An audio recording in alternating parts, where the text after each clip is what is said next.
So ito na guys, tayo po ngayon ay magluluto ngayon ng tinatawag na ararawan. Ayan po yung ararawan natin ngayon.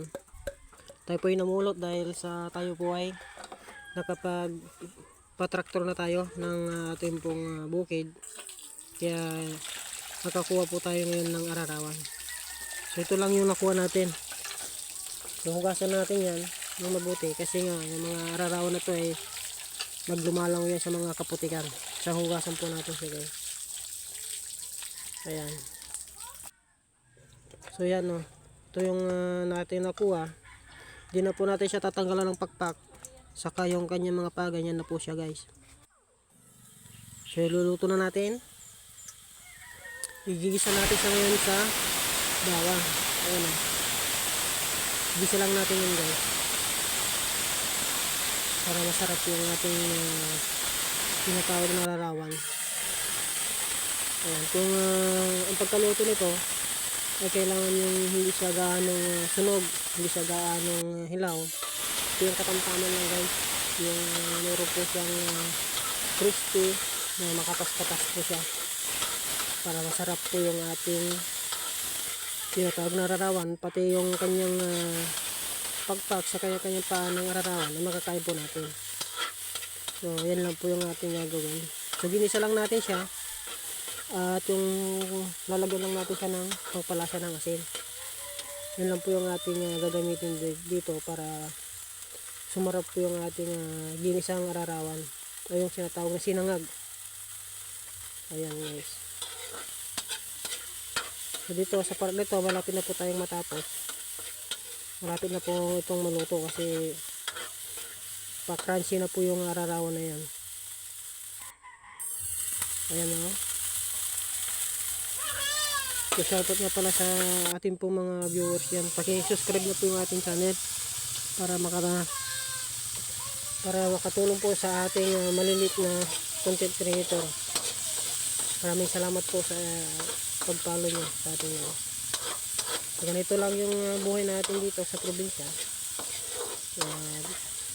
Kung ano nakikita natin sa kabukiran, sa kabundukan, ay malaking tulong na po yun sa atin, sa atin pong pagkain sa araw-araw. So yan na guys, malapit na maluto yung ating ararawan. So ito na, ararawan. Pagkaransi na po yan guys. Natin dito, napakasimple lang. Palutong-lutong na yan. Katamtaman po yung kanyang lutong para ma-juicy po yan. Para makakain po natin lahat. Ayan. Malapit na maluto ito.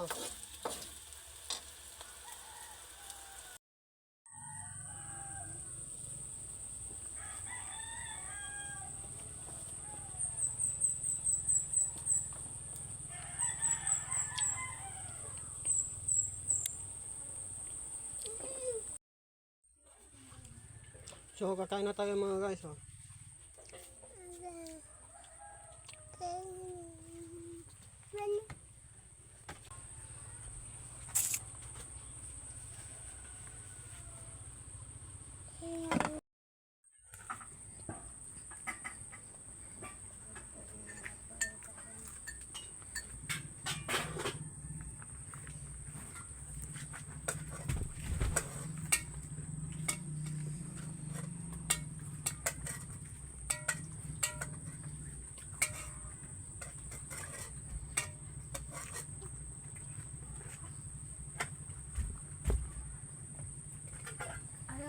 Nih, ada yang mangkok.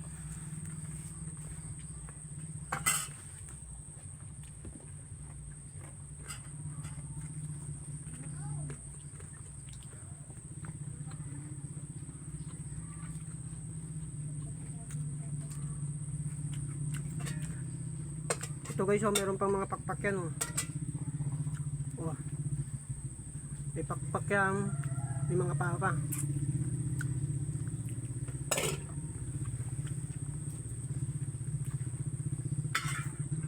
Sarap.